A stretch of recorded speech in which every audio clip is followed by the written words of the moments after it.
order up to model, how to set order up to level examples. Recall that the example that we're considering, which is the supply chain of Medtronic's InSync pacemaker. And remember that we were thinking about replenishing inventory in the distribution center, which has a 3-week lead time and replenishes inventory once a week.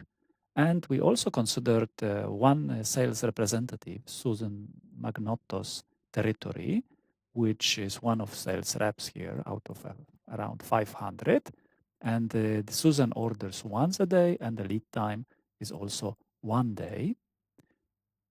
We came up with the demand distribution for the distribution center, which was normal distribution with a weekly demand 80.6 and standard deviation 58.8.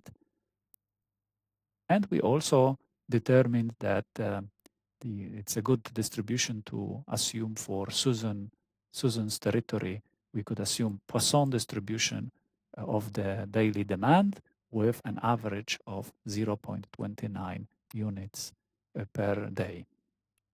So if we want to determine the order up to level S for the distribution center, the first thing we need to recognize is that since the distribution center orders once a week from the manufacturer, the period length has to be set to 1 week.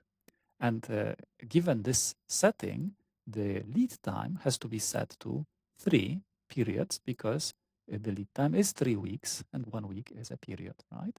So now we had determined earlier that the weekly demand has a normal distribution, that it is a good distribution to model the demand with mean 80.6 and standard deviation 58.8.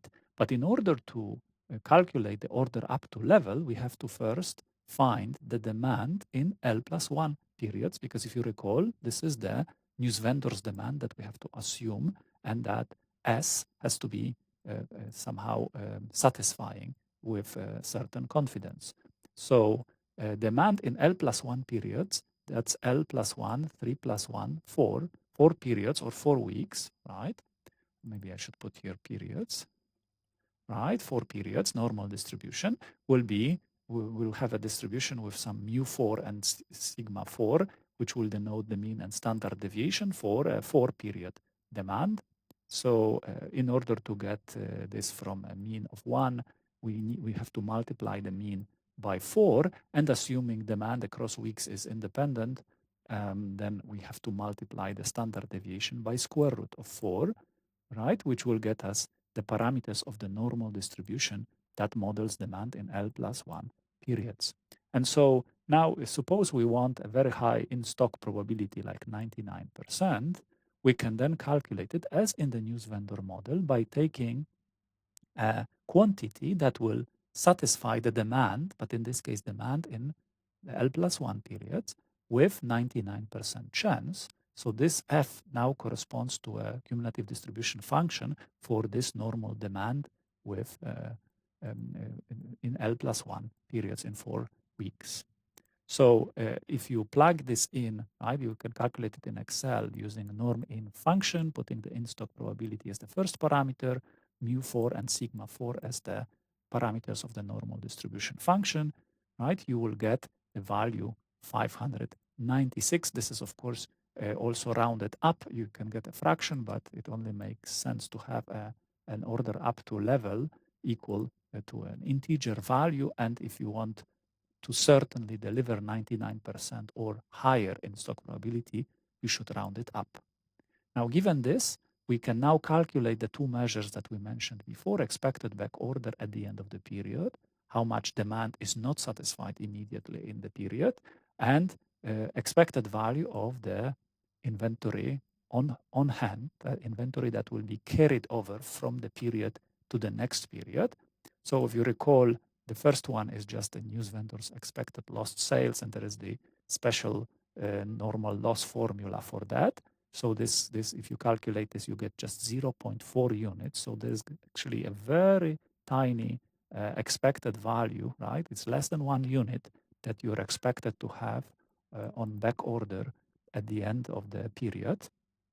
And on the other hand, the expected on-hand inventory, which remember it can be calculated as the order up to level minus the mean of the demand in L+1 periods plus expected back order, this inventory is 274 units. It happens that it is integer, but it didn't have to be. It can be fractional. This is an expected value. And I hope you see that because we have this very high service level that we would desire, this value, right, having too much inventory is much bigger. The expected value of inventory held at the end of the period on hand is much higher than the expected back order, which is the shortage, the amount of shortage we have, right? We can also calculate expected on-order inventory. And if you recall, this is the, right, because we have L parallel orders, possibly at any time, and each of those orders will be on average equal to the daily demand mu. Now this mu is necessary, not mu4, right? Then we have to take 3 times mu, which is 3 times 80.6, which will give us on-order inventory 241.8. That's an expected value of on-order inventory. Of course, every time we'll order a different quantity, possibly, but on average, we will have each order quantity will be 80.6 on average, and therefore, on average, we'll have this much on-order inventory. And we can also calculate the fill rate now that we have expected back order here, just divided by mu. Again, 1 mu, not mu4, right? Not this mu, not mu4, but just divided by daily demand. And so that gives us 1 minus this tiny fraction, gives us about 99.5% of fill rate. If we now want to set the order up to level S for Susan's territory, recall that Susan orders once a day, so the period length is 1, and the lead time is also 1 day, so lead time will be 1 period. But remember, this time the period is day, so now L1 means 1 day. And recall that we had assumed that daily demand has Poisson distribution with an average of 0.29 units per day. But now we need to have demand distribution over L+1 period. So that means 2 periods or 2 days, right? So in this case, it will be, we will need to calculate mu2, which will be 2 times the mu for 1 day. So the average demand in 2 days is 0.58 units, still a fraction, but a larger fractions. So now if we want to aim for the same service level in Susan's territory, 99% in stock probability, we can set as, now this is a Poisson distribution. We cannot find simply an inverse of the cumulative distribution function, but we can try to find the smallest value of S that will satisfy 99% in stock probability. So what we can do is in Excel, we can calculate this value f of S for different values, right? Or S using the Poisson function with mu2. Remember, this has to be, S has to be kind of matching the demand in 2 days. So calculate this for S0, 1, 2, 3, and so on. And you will find out that the calculation for F of 2, right? The calculation for order up to level 2 will be 0.978, so somewhere around 97.9%.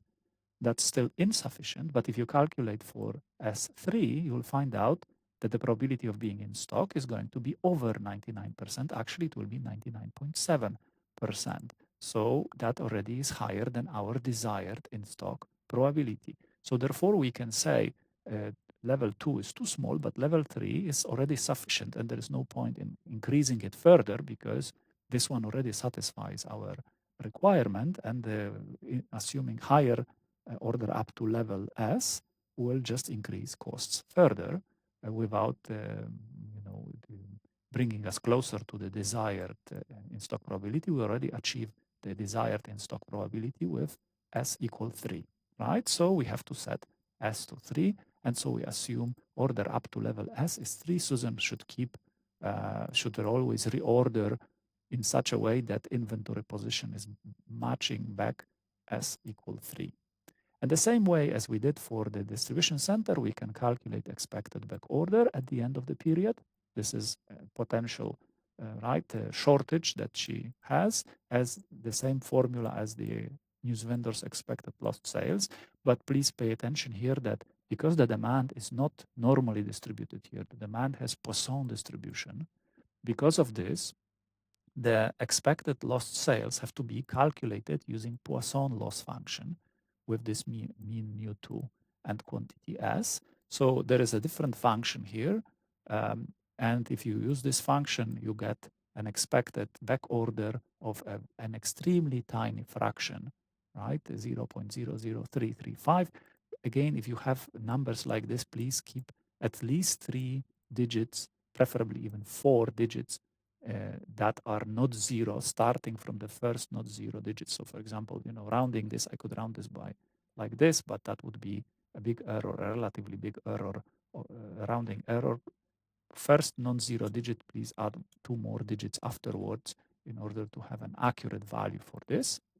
Expected on-hand inventory at the end of the period, as we said, is order up to level minus mu in L+1 for L+1 periods and plus expected back order. So in this case, the calculation will be, let me actually put it in the second line, will be equal to 3 minus average demand during 2 periods is 0.58 plus this very tiny fraction. And now I can round it to around 2.42, right? So expected on-hand inventory, how many units Susan will have at the end of the day, on average 2.42 units.